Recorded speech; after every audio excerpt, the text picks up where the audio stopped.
friends, Esther here, and I'm wanting to make a video tonight. I've wanted to make a video like this for a while, a video about how I read brand new tarot decks, how I begin to work with brand new tarot decks. And I think the main point I want to make about all of that in this video is it's not systematic at all.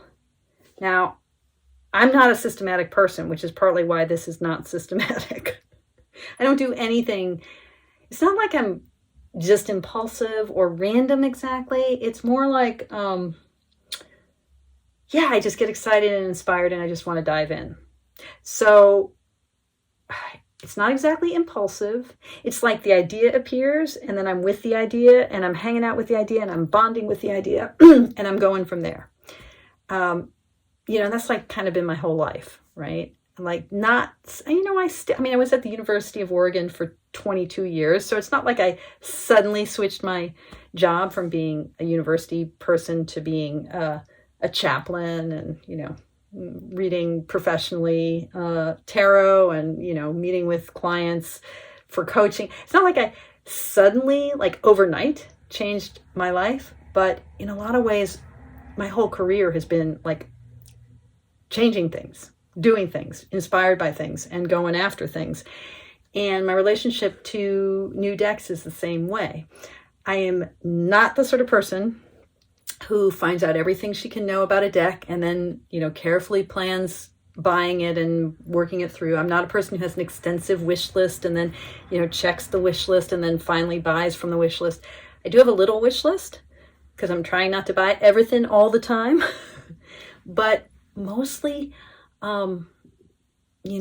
something grabs me and I spend a little time thinking about whether I want it, and maybe I put it aside for now and I come back to it and maybe I don't. And then it's mine.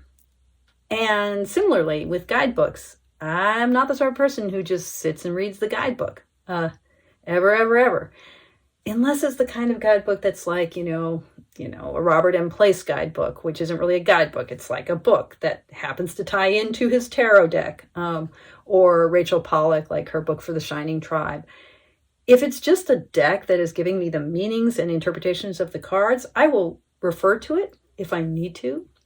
Like if the imagery is particularly confusing, or if it's a deck like the Majestic Tarot and I'm wanting to know, where is this image from, or like the Augenblick Tarot, and I'm thinking, what is this a photograph of, using that like information to help me plumb the meaning of the details in the deck. But otherwise, I'm not gonna study in that way, which is funny because I spent a couple decades being someone who studies things professionally, but yeah, unsystematically. that's my jam. And it's, I'm sort of embarrassed to be the sort of person who just kind of plunges in and just does stuff without, reading the directions first. But I'm also kind of like, at this point in my life, it is, as they say, what it is. So meeting a new tarot deck, getting to work with a new tarot deck is no different. It's just the same Esther doing her Esther thing.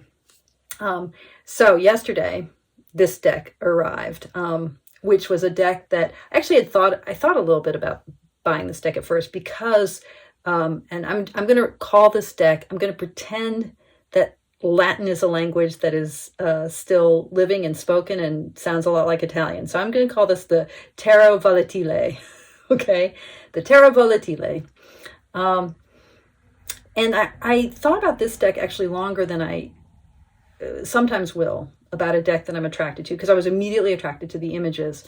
And I haven't seen all the images because I really tend not to spend a lot of time looking at walkthroughs. I don't want to study the deck before it's in my hot little hands.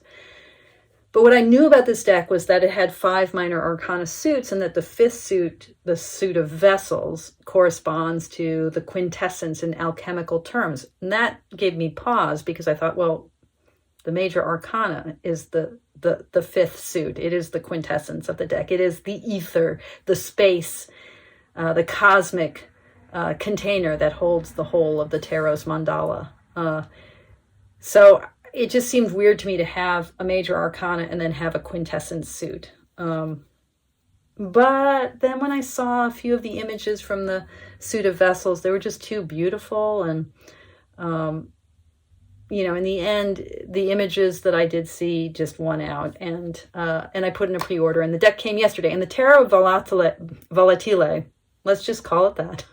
The Terra Volatile is a perfect deck for me to demonstrate how I come to work with a brand new deck, because it comes without very much at all other than the cards. And there are a lot of cards, right? There's 92 cards, and then there's some other extra cards, and within, it's not, you know, not just the extra fifth suit or sixth suit, fifth minor arcana, but also choice cards, and not just the typical sort of gender choice cards, like, you know, are you going to have two male figures on the Two of Cups or not? But, you know, do you want fortitude or strength? Do you want prudence or the hangman? I'm going to leave those choice cards in, because that's, you know, that's how I roll. So this is how it goes, by and large, for Esther when she gets a new deck. I unbox it. I don't do a walkthrough unless I'm doing a walkthrough with you. I smell it. It always knocks me out. You know, I think it's just ink. But that new tarot smell. And then I grok the cardstock, which is fabulous in this deck. I knew it would be, and it is. And it's, you know, it's that slightly waxy, you know, I don't know if it's an expert playing card company deck. It reminds me of, you know, Pagan Otherworlds, Zara Kitten Shop's Playful Heart Tarot, Terror of the Drowning World. It is that really high quality linen cardstock. And although it's a chunky deck, 92 cards, because it's linen cardstock, I can hold it all, and I can even shuffle it all. So I've actually already been shuffling this deck. I haven't looked at all the images online or in my hot little hands. I haven't flipped through the cards. I'm just holding it. I've looked at a few cards, but mostly I have not gotten to meet this deck yet. So here's what I do. I shuffle. I bond with it at this very sensuous level of connecting with the cardstock, connecting with the feel of the cards in my hand. If a deck, no matter how beautiful, if I can't shuffle it comfortably, my bonding is kind of forestalled, you know?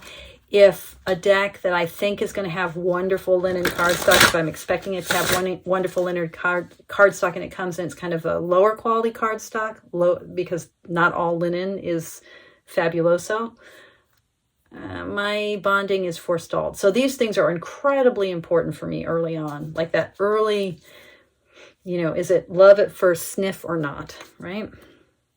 And then, and this is how it always goes, I don't do a deck interview, but I do start to talk with the deck. So my first question with any new deck is always the same. Sometimes it has slightly different wording, but it's usually something like, what do I need to know? Or what do you want to tell me? That's more like it. And these days I've been cutting the deck, and then I usually pull two cards. It's hard to work with just one card. I sort of need that bit of leverage that having two cards and the possible tension or echoing that happens between two cards gives. So I cut the deck, I shuffled it, I cut it, and I'm going to take the bottom card and the top card. And I have Prudence and the Tower.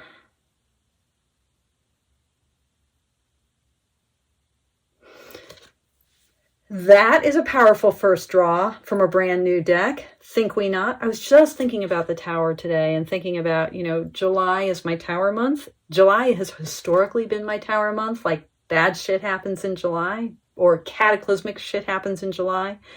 And when a few years ago I did a series of videos called hashtag my tower month, it was because my June card, so this was 2019, my June card of the month was the tower, and I was freaking out. So I did 30 days of thinking about the tower. And then in July of that year, bad shit happened. Cataclysmic, life-changing shit, which actually I'm thrilled happened to me, because the tower, you know, is a big daddy card or a big mama card, a big parent card, right? I mean, this is like, you know, things, huge ignition, huge illumination, and edifice is crumbling. So I was thinking just this morning, in fact, like, you know, it's May, July is coming soon. There's a tower. I'm contemplating some big career changes.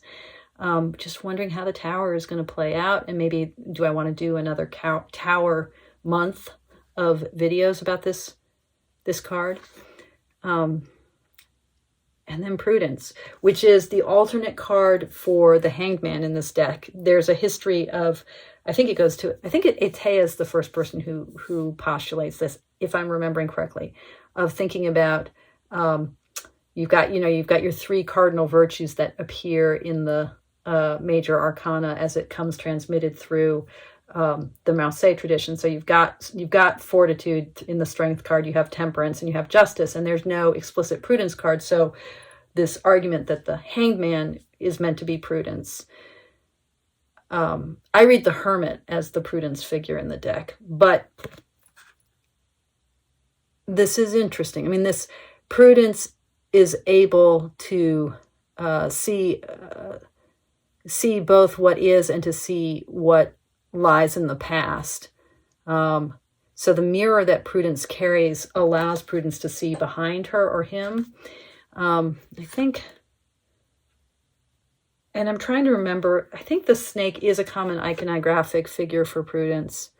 Now here's where, I don't have it with me. Here's where I would look at the PDF that you can download from Credo, what's the name of the company? Credo Quia Absurdum, where you can see on their website, I believe, what is absurd. That's what that means, isn't it?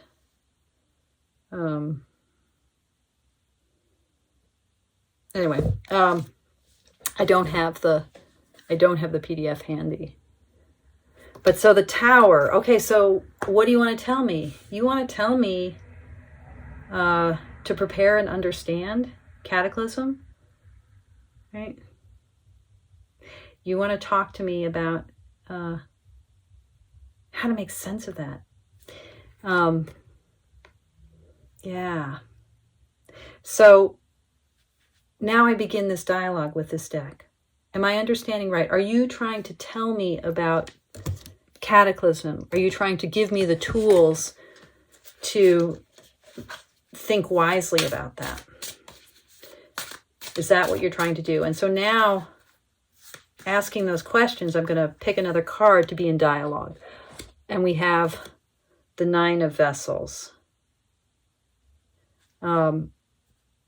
So here's where I feel like I really do need to start looking at the guidebook. I mean, the Nine of Vessels has got the red lion, so I think this is about the great work. So you are, that's the enabling the magnum opus, as I recall. Okay, I'm going to pause. I'm going to come back. I'm going to look up Prudence and the Nine of Vessels in their PDF for this. Well, I just filmed a whole chunk of stuff, and it didn't get recorded, any of it. It was powerful, and now I can't, I don't want to redo it because it was meaningful. So I'll just summarize it. Isn't that funny? Whether I wanted it to or not, the deck kept that work in private. What I found from my initial 3 cards, right, was that indeed Prudence is referring to, the snake has a reference to St. Matthew, and a reference to the Prudence is the image of the snake.